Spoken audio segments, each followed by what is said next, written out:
Olá, boa noite, mais uma vez a paz do Senhor, aqui em Fortaleza, o pastor Paulo César Sampaio, são 22h06 aqui para o meu relógio, temperatura local 29 graus, sensação de 30, e se Deus quiser vai chover porque Deus é Pai.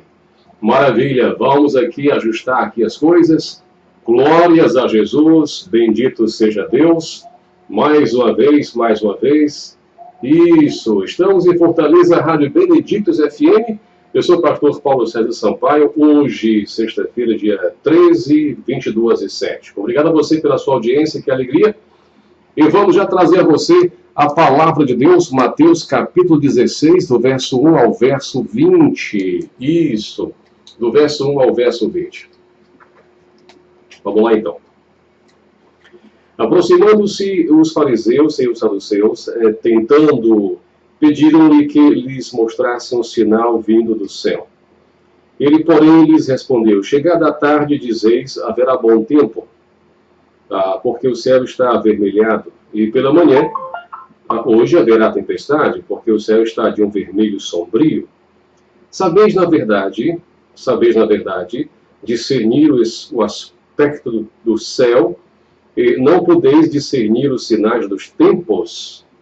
Uma geração má e adúltera pede um sinal, e nenhum sinal lhe será dado, a não ser o sinal de Jonas, e deixando-os, retirou-se. Ora, tendo os discípulos passado para o outro lado, esqueceram-se de levar pão. Anotem bem isso aí. E Jesus lhes disse: vede e acautelai-vos do fermento dos fariseus e dos saduceus.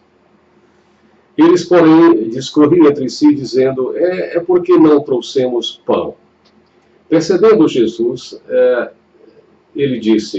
disse: por que discorreis entre vós, homens de pequena fé, sobre o não terdes pão? Não compreendeis ainda? Nem vos lembrais dos 5 pães para 5.000 homens, e de quantos cestos tomastes? Nem dos 7 pães para os 4.000, e de quantos cestos tomastes? Como não compreendeis que não vos falei a respeito de pães, e sim acautelai-vos do fermento dos fariseus e dos saduceus? Então entenderam que não lhes dissera que se acautelassem do fermento de pães, mas da doutrina dos fariseus e dos saduceus. Verso 13. Indo Jesus para os lados de Cesareia de Filipe, perguntou a seus discípulos: quem diz o povo ser o Filho do Homem? E eles responderam: uns dizem João Batista, outros Elias, e outros Jeremias ou algum dos profetas. Mas vós, continuou Jesus, quem dizeis que eu sou? E respondendo Simão Pedro, disse: tu és o Cristo, o Filho do Deus vivo. Então Jesus lhe afirmou: bem-aventurado és, Simão Bar-Jonas, porque não foi carne e sangue que tu revelaram, mas meu Pai. Meu Pai que está nos céus. Também eu te digo que tu és Pedro, e sobre esta pedra edificarei a minha igreja, e as portas do inferno não prevalecerão contra ela. Dar-te-ei as chaves do reino dos céus. O que ligares na terra terá sido ligado nos céus, e o que desligares na terra terá sido desligado nos céus. Então, advertiu os discípulos de que a ninguém dissessem ser ele o Cristo de Deus. Você me compreende? Eu sei que sim. Voltemos ao versículo 1 para a gente compreender melhor. Eu fiz a leitura na versão atualizada e vou pegar neste momento a versão corrigida. Tanto a versão corrigida quanto a versão atualizada são excelentes versões em língua portuguesa. que nós recomendamos. Na versão corrigida, e chegando-se os fariseus e saduceus para o tentarem, pediram-lhe que lhes mostrasse algum sinal do céu. Essa, vou chamar de dupla dinâmica, fariseu-saduceu, Batman e Robin, Cosme e Damião e quaisquer outros tipos, talvez se encaixem perfeitamente bem aqui, eles estavam sempre perto de Jesus, não para concordar com ele, não para apoiá-lo, mas para contestá-lo, para persegui-lo, para observá-lo e, sobretudo, para que pudessem colher algumas provas testemunhais ou documentais de blasfêmias que Jesus pudesse vir, eventualmente, a cometer, a proferir. Então lá estão outra vez fariseus e saduceus, e desta forma, desta vez, pedindo a Jesus que ele fizesse um sinal. Para quem me perguntou aqui pelo WhatsApp, 859-9982-1165 é o nosso WhatsApp. Vou repetir para você, 859-9982-1165. Ora, fariseus e saduceus são duas das chamadas seitas ou movimentos filosófico-religiosos que nasceram cerca de 200 anos antes de Jesus. Sabemos que desde o exílio babilônico, durante aqueles 70 anos, que os judeus ficaram sem o templo. E a partir de lá, da Babilônia, eles começaram a se reunir em casas, em grupos. E, de modo breve, estou aqui historiando o nascimento da sinagoga. E nós sabemos que, para que se forme uma sinagoga, é necessário o quórum de 10 judeus. Muito bem. Fariseus e saduceus. Quais as diferenças entre ambos? Fariseus eram absolutamente eruditos da lei, legalistas, super-religiosos, extremistas, que você poderia chamar de fundamentalistas. Eles, além do Pentateuco, também davam muito valor à oralidade, às tradições, os escritos de comentários outros que não unicamente o Pentateuco e que não unicamente o Antigo Testamento. Aliás, nós é que chamamos de Antigo Testamento. Eles chamam de a lei, a Torá, a Bíblia, né? Digamos assim. Muito bem. Então, fariseus, segundo os comentaristas, vem de uma palavra que tem a ver com aquele que está separado para o serviço do templo do Senhor, da sinagoga, para a observância estrita da lei. Isto é o que significa fariseu. Então, eles criam em anjos, na existência de anjos, eles criam na ressurreição, criam, evidentemente, na imortalidade da alma, criam na punição, criam em várias coisas que nós também cremos. Não há nenhuma diferença quanto a isso.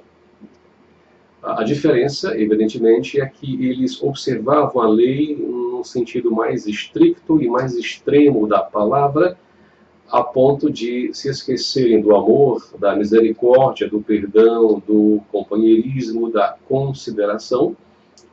E esses foram um dos motivos pelos quais Jesus os repreendeu. E não apenas Jesus, mas posteriormente os demais apóstolos sempre vão se referir aos fariseus de um modo negativo. Muito bem. Já os saduceus têm uma origem semântica de difícil comprovação. Uns dizem que vem de Zadok, sumo sacerdote lá no Antigo Testamento, no tempo de Salomão, e outros dizem que vem de sindikoi, palavra que significa agentes fiscais. O fato é que os saduceus eram um grupo mais helenizado, aristocrata, e embora também crescem no Pentateuco, não davam tanto valor às tradições orais e outras coisas que os fariseus também davam. Portanto, havia uma oposição entre fariseus e saduceus. A história diz que havia, no tempo de Jesus, cerca de 6.000, vou repetir para vocês, 6.000 fariseus. 6.000 fariseus, portanto, a influência deles como escribas, como doutores. Lembremos, por exemplo, que Gamaliel era fariseu, Paulo era fariseu, e vários outros judeus convertidos ao cristianismo eram fariseus. Já os saduceus eram um tanto quanto helenizados e próximos do governo romano, a fim de manterem as suas prerrogativas, os seus privilégios. Dito isso, essa dupla dinâmica, fariseu-saduceu, chega a Jesus para o tentar e para pedir um sinal do céu. Ora, muitos de nós pedimos sinais também, não é verdade? Muitos de nós, de forma consciente ou inconsciente, nos comportamos como fariseus e saduceus, pedindo sempre sinais. Ora, o melhor sinal já está aqui na sua mão, na sua estante, no seu criado mudo, onde você colocou sua Bíblia. Aí está, por exemplo, um dos sinais de Deus, começo, meio e fim. Palavra de Deus já revelada para você e para toda a sua família. Louvado seja Deus. Mas Jesus disse-lhes: olha, sabe de uma coisa? Quando chega a tarde, vocês dizem, haverá bom tempo. Por quê? Porque o céu está rubro, está avermelhado, não é? E aí pela manhã vocês dizem, haverá tempestade. E por quê? Se lhe perguntarem, vocês vão dizer assim, porque o vermelho não está apenas vermelho, está sombrio. E aí Jesus, que não tinha papas na língua, diz, hipócritas. Sabeis a diferenciar dia e noite, a face do céu, mas não conheceis os sinais dos tempos. Você me entende? Era preciso muita autoridade, muita força, muita segurança. E Jesus tinha tudo isso, evidentemente, para chegar diante de fariseus, de doutores, de escribas e saduceus, a aristocracia judaica de então, e dizer a eles: vocês são todos hipócritas, absolutamente hipócritas. Embora posem de espirituais, arrotando espiritualidade, as suas ações não passam disso. Lixo, trash, lixo. Versículo 4. Uma geração má e adúltera pede um sinal.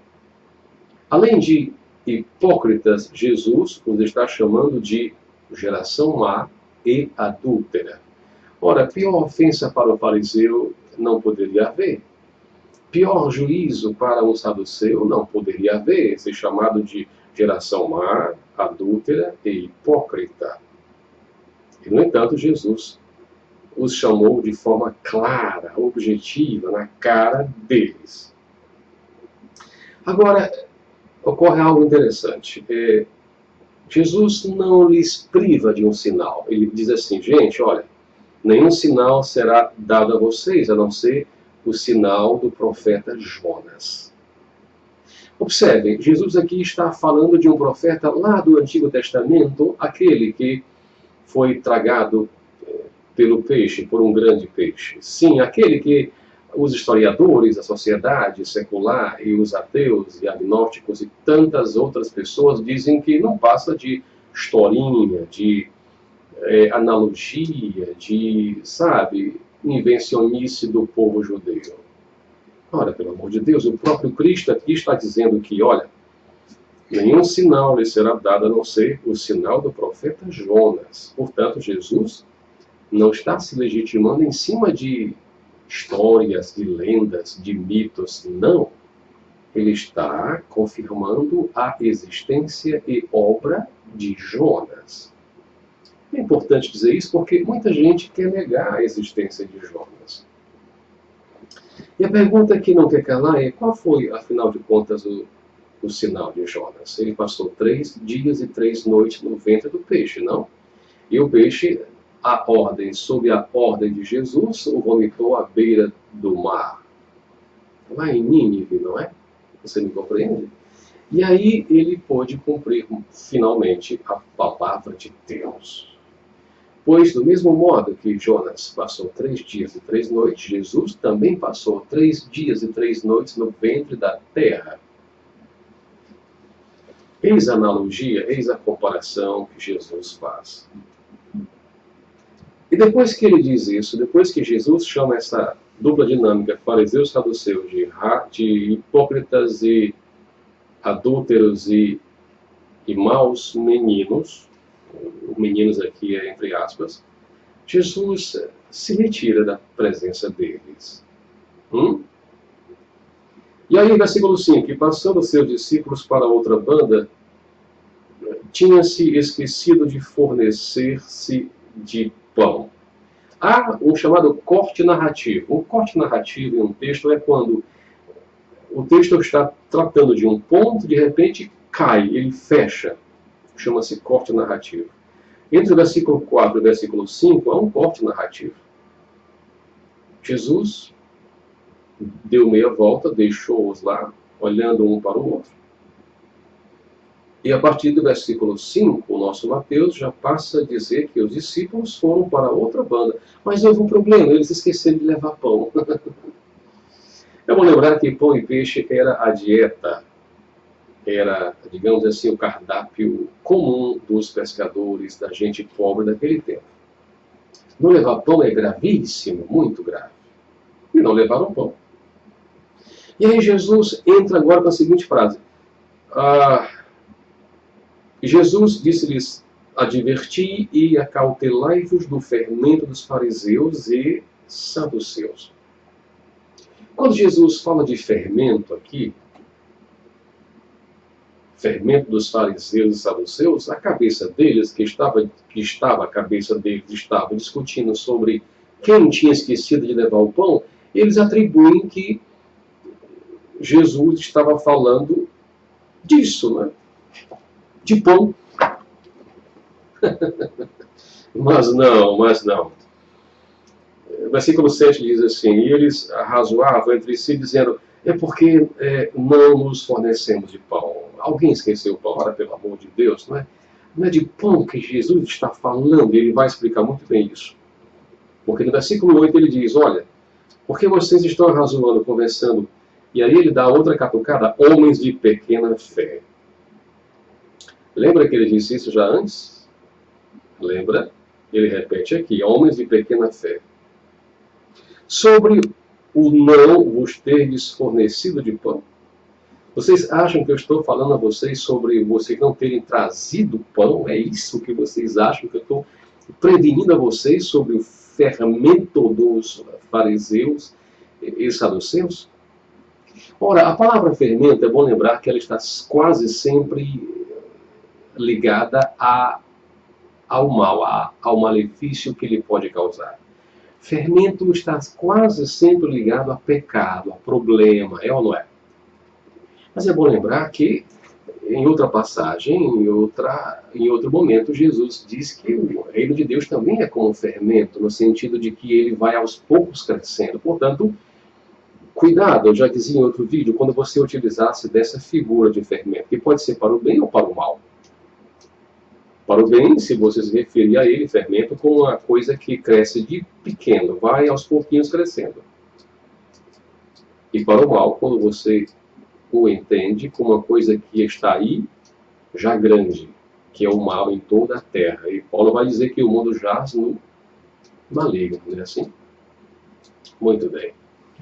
Mas aí, como a cabecinha deles, dos discípulos, estava ainda meio difícil de entender, ele vai explicar no versículo 9. Não compreendeis ainda, nem vos lembrais dos 5 pães para 5.000 homens? E de quantos peixes, digo melhor, de quantos cestos levantastes? 12, vocês se lembram? 12. Nem vocês se lembram dos 7 pães para 4.000 e de quantos cestos levantastes? Quem se lembra? 7, isso. Ou seja, esses discípulos que presenciaram 2 dos mais portentosos milagres, multiplicação de pães e peixes, ainda estão discutindo sobre não terem levado o pão. Ora, pelo amor de Deus, será que eles não entendiam que Jesus poderia mais uma vez multiplicar? Ou simplesmente fazer aparecer pão do nada? Qual é o problema?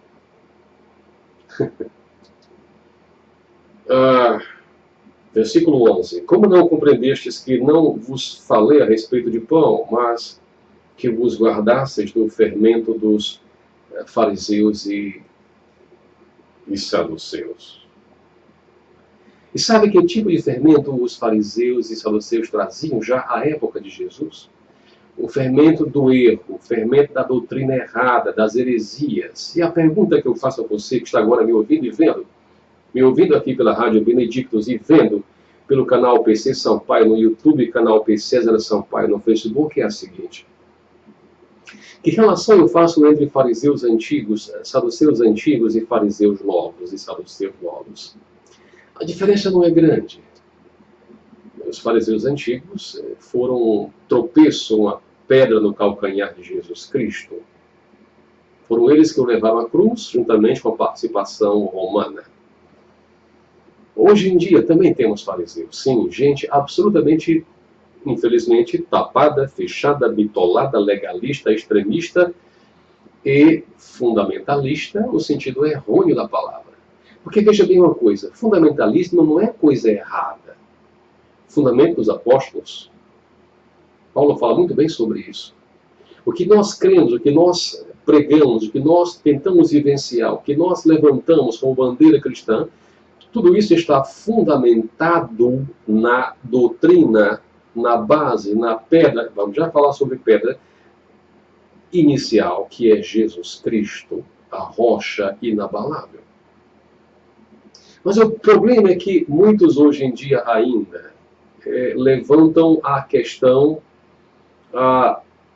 do fundamentalismo rigoroso, estricto senso, que ao invés de salvar as pessoas, afasta-as mais ainda de Deus, que ao invés de juntar, espalha cada vez mais, ao invés de facilitar, dificulta cada vez mais. Gente que não consegue olhar para frente e para os lados.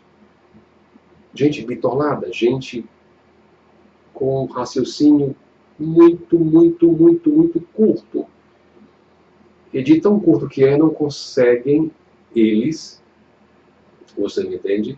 Não conseguem eles, perdoem-me aqui, uma rápida ajeitada, digamos, não conseguem eles fixar na atualidade dos dons. Portanto, os fariseus nunca deixaram de existir, sempre existiram e sempre existirão. Por outro lado, os saduceus, aquela casta sacerdotal meio aristocrática, a elite judaica, muito mais helenizada, muito mais antenada com o Império Romano de então, ela também se perpetua hoje de uma outra forma. São aqueles que se dizem que conhecem a verdade, que estão preparados intelectualmente e biblicamente, mas se calam, silenciam, se compliciam, nada dizem, nada falam, são convenientes. A palavra de Deus tem uma mensagem para esses. Há uma palavra, há um adjetivo. Covardes. Aqueles que sabem fazer o bem e não fazem, nisso estão pecando, dizia o velho Tiago em sua epístola. Portanto, quando você reclama da corrupção, quando você reclama dessas heresias, quando você reclama dessa gentalha, infelizmente, que atulha as nossas televisões, se dizendo representantes do Evangelho de Jesus Cristo e trazendo heresias, as coisas mais escandalosas, mais pervertidas, e você se cala e diz assim, deixa isso para Deus julgar, você é um covarde. O seu cristianismo é mentiroso. Porque, na realidade, o verdadeiro cristão é aquele que anuncia o Evangelho e denuncia a mentira, a corrupção, a heresia. Você entende? Portanto, eu nunca compreendi como muita gente que se diz conhecedora da verdade consegue ficar calada e deixar que tudo isso continue acontecendo como se nada trouxessem eles de ruim para o nosso cristianismo, para o bom nome de Jesus Cristo. Ora, o Evangelho está sendo escarnecido dia após dia. Se você abrir sua televisão, você percebe isso claramente. Mas alguns dizem, não, eu não quero me meter nisso, não quero falar, porque Deus vai julgar. Ora, pelo amor de Deus, leia a Bíblia Sagrada, João 7,24 e tantas outras passagens, epístolas paulinas e petrinas e joaninas e a de Judas, que afirmam que nós precisamos falar a verdade. A verdade, nada mais que a verdade. Mesmo que isso possa separar até amigos, mas a verdade sobretudo. Eu sei que você me entende. Vamos lá, vamos correr em nome de Jesus? Então tá. Então é assim que funciona. Temos que nos precaver contra as doutrinas errôneas de fariseus e saduceus. A partir do versículo de número 13, Jesus ele vai chegar a Cesareia de Filipe. Cesareia de Filipe era uma cidade bem interessante. Antigamente era Paneias, né? Em honra a um grande deus lá, do templo, lá, pagão, chamado Deus Pan. E aí, Filipe, filho de Herodes Antipas, dominou a região e batizou-a com seu próprio nome. Daí Cesareia de Filipe, porque havia outra Cesareia lá no Mediterrâneo, que isso é outra história. Então chega Jesus lá em Cesareia de Filipe e diz assim, olha, quem o povo diz que eu sou? Eu disseram, olha, João Batista, porque João Batista havia sido decapitado, né? Ou seja, a decapitação não é algo novo, é antigo, e muito antigo. João foi o primeiro a ser decapitado. Outros dizem que tu és Elias, estou parafraseando, e outros dizem que tu és Jeremias, ou qualquer um dos profetas. Mas Jesus pergunta a eles, e vós quem dizeis que eu sou? E Simão Pedro, mais uma vez, na sua vanguarda, nas suas ações de vanguarda, não é? Na sua intempestividade, alguns vão chamar de criatividade, de iniciativa, Pedro diz assim, e Simão Pedro, respondendo, disse, tu és o Cristo, o Filho do Deus vivo. E Jesus, respondendo, disse-lhe, bem-aventurado és tu, Simão Bar-Jonas, filho de Jonas, né, de João, porque não foi carne e sangue quem tu revelou, mas meu Pai que está nos céus. Mas eu também te digo que tu és Pedro, e sobre esta pedra edificarei a minha igreja, e as portas do inferno não prevalecerão contra ela. Eu vou te dar a chave do reino dos céus, e tudo que você ligar na terra terá sido ligado nos céus, e tudo que você desligar na terra terá sido desligado nos céus. Sabe de uma coisa? Quando o cristianismo católico apostólico romano, e esta é uma das bíblias que os nossos irmãos utilizam, chamada Bíblia do Peregrino, é uma das melhores bíblias católicas jamais produzidas, comentada por Luís Alonso Schockel, um grande sábio espanhol, realmente super interessante. E você poderá ver depois, se desejar, que nos comentários que eles fazem desta passagem, aqui diz Pedro terá nela, na igreja, uma função medianeira, observem o termo, medianeira central, por sua adesão a Cristo. Pedro vai participar da solidez da rocha. Contra a igreja de Jesus, nada poderá o poder da morte, que abre suas portas para prender e fecha para não soltar. Pedro terá as chaves de acesso ao reino de Deus, de acordo com as bem-aventuranças. E terá também Pedro o poder de julgar, de perdoar e condenar, ratificado, confirmado por Deus. Bíblia O Peregrino, católica, apostólica, romana, ou seja, A questão de Pedro ter sido o primeiro Papa é um dogma absolutamente católico, todavia não escriturístico, porque a palavra nos diz, de modo peremptório, claro, o seguinte. O significado desta passagem é que Cristo edificará a sua igreja sobre a verdade da confissão feita por Pedro e os demais discípulos. Isto é, que Cristo é quem é, na verdade, o Filho do Deus vivo, portanto, a pedra. Há um trocadilho no grego. Pedro, né? Petros, e Cristo, Petra, rocha, sólida, grande, rochedo, sobre o que poder-se-ia edificar uma casa, algo grande. Pensa comigo, faz um esforço, em nome de Jesus. Jesus emprega um trocadilho. Ele chama seu discípulo de Pedro, Petros, pedra pequena. A seguir ele diz, sobre esta pedra, sobre esta confissão que tu fizeste, Pedro, eu vou edificar a minha igreja. É uma das poucas partes na Bíblia que a palavra igreja aparece. E Jesus Cristo, que é a pedra, ou seja, o único e grande alicerce da igreja, segundo escreveu Paulo aos Coríntios, 1 aos Coríntios, capítulo 3, versículo 11. Pedro vai declarar que Jesus é a pedra viva. Observe bem isso, pelo amor de Deus.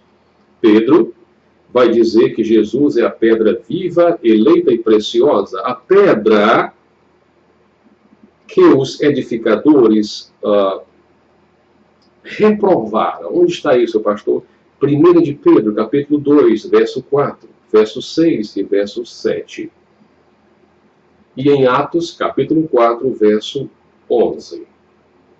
Os demais apóstolos são, sim, pedras pequenas também, e são a fundação espiritual da igreja, chamada casa espiritual. Você me compreende? Em nenhum lugar das Escrituras está declarado que Pedro seria a autoridade suprema, infalível, máxima da igreja. Não, pelo amor de Deus. Qualquer estudante mediano sabe que o chefe, o líder da igreja em Jerusalém foi Tiago, o irmão do Senhor, não foi Pedro. Mas é claro que nós estamos aqui apagando, anulando a importância de Pedro para a igreja. Ele foi fundamental, ele abriu as portas para os judeus, especialmente com seu discurso lá em Atos, 3.000 almas, por favor, lembremos-nos que eram todas judias. E também Pedro abriu as portas da igreja para os gentios, na casa de Cornélio. Eu vou repetir para você, porque isso é fundamental. Se você não entender isso, você não vai entender mais nada desse significado. Pedro, como judeu que era, representa o colégio apostólico também. E a confissão que Pedro faz de que Jesus é o Cristo, o ungido, o Messias, o Filho do Deus vivo. Então Cristo diz que tu és Pedro. E sobre esta confissão que tu fizeste agora, de que eu sou a pedra, eu vou edificar a minha igreja. E vocês todos serão, na verdade, pedras vivas também. Fundamentos dos apóstolos sobre o que e sobre o qual a igreja vai estar edificada. E aí Pedro vai, o que faz? Ele simbolicamente recebe as chaves, no sentido espiritual, evidentemente, e abre em Atos para a igreja, para os judeus. Ele diz que vai para os judeus, não é? Paulo vai para os gentios, Pedro prega para os judeus, 3.000 se convertem, em seguida ele vai à casa de Cornélio, e ali também ele já abre as portas para também os gentios. As chaves representam a autoridade que Deus delegou a Pedro e à igreja. Estas chaves são usadas para repreender o pecado e levar a efeito a disciplina eclesiástica. 2. Orar de modo eficaz em prol da causa de Deus na terra. 3. Dominar as forças demoníacas e libertar os cativos. E 4. Anunciaram a culpa do pecado, o padrão divino da justiça e o juízo vindouro. Quinto, proclamar a salvação e o perdão dos pecados para todos quantos se arrependerem e creem em Cristo. Estou quase finalizando. Observe uma coisa. Pedro jamais arrogou para si, trouxe a si nenhum título de Papa. Isso é coisa do século IV para frente. Pedro era casado, por favor, compreenda isso. Lembram que Jesus curou a sogra dele, que estava enferma com muita febre, e que depois ela se levantou e foi servir a todos. Pedro era pobre, muito pobre, e continuou pobre, mesmo conhecendo a Jesus, e morreu pobre. E morte horrenda, de cabeça para baixo. Né?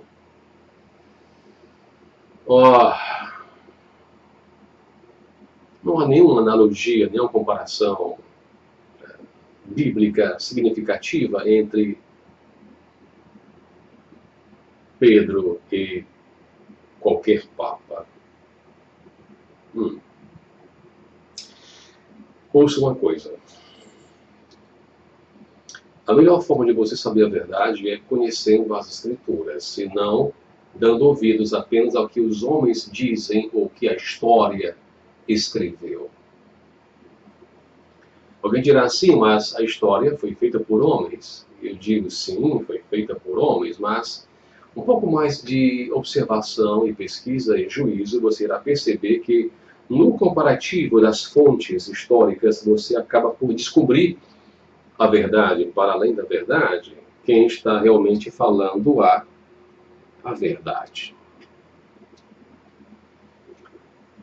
Havia naquele tempo, logo após a igreja se fortalecer, várias igrejas grandes cristãs. Depois do ano 70 para frente, nós temos Jerusalém, Antioquia, Constantinopla, Alexandria, no Egito, e me foge uma outra, eram 5. Cada uma, e Roma, exatamente isso. E cada uma delas tinha o seu bispo. E já naquele tempo, o bispo era chamado de Papa, papai, paizinho querido, já numa derivação de Abba, pai. Não é? Ocorreu que, como Roma era centro do mundo, centro do império, capital do império, o bispo de Roma, estou aqui resumindo ao máximo a história, o bispo de Roma, em certa medida, a partir de certo momento, ele tomou para si o título de pontífex, de sumo pontífex, de papa, de paizinho de todos os demais. E proibiu que os demais fossem chamados de papa. A história prosseguiu até que houve o primeiro rompimento, a primeira ruptura entre cristãos ocidentais, com sede em Roma, e cristãos orientais, com sede em Constantinopla. Foi o ano 1054. A partir de então, os cristãos do Oriente não mais aceitaram a supremacia do bispo de Roma e passaram a respeitar o seu próprio patriarca. Portanto, não podemos, à luz das Escrituras, aceitar que nenhum Papa tenha sido sucessor de Pedro. Que sem isso não haveria salvação. Há muitos anos eu estive particularmente em Roma e visitei muita coisa lá. E pude perceber a grandeza, a riqueza, sobretudo, ainda hoje é uma coisa realmente fantástica. E não nego a importância histórica na formação, inclusive, do cânon do Novo Testamento, que a Igreja Cristã Ocidental, com sede em Roma, teve, sem dúvida, da maior importância, a preservação histórica dos escritos, e toda a simbologia, toda a iconografia, todos os códigos ou códices nos mosteiros e nos conventos. Tudo isso aí seria matéria de outro vídeo, eu vou já finalizar. Portanto, tenha cuidado com o que você está ouvindo e verifique sempre se o que eu estou falando ou qualquer outro pastor está falando, pregando, tem fundamentação bíblica. Não se deixe enganar. Homens são falhos e muitos mentirosos, sejam eles sacerdotes ou não, de quaisquer credos. Cristo é o nosso Senhor. Alguém me disse, pastor, Pedro foi depois repreendido por Paulo. Sim, foi. Logo mais na frente, no versículo 21, 22, o próprio Cristo diz, quando Pedro tentou dissuadir Jesus de que ele não enfrentasse a morte, Jesus disse, arreda para trás de mim, Satanás. Pedro infalível? Por favor. Não. Somos todos falíveis. Somos todos falíveis.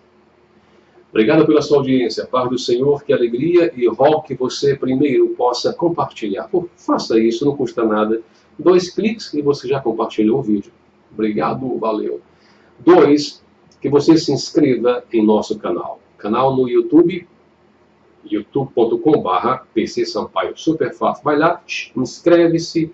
Lá no vermelhinho, né, tem lá, inscrever-se, clica lá, se inscreve, super fácil.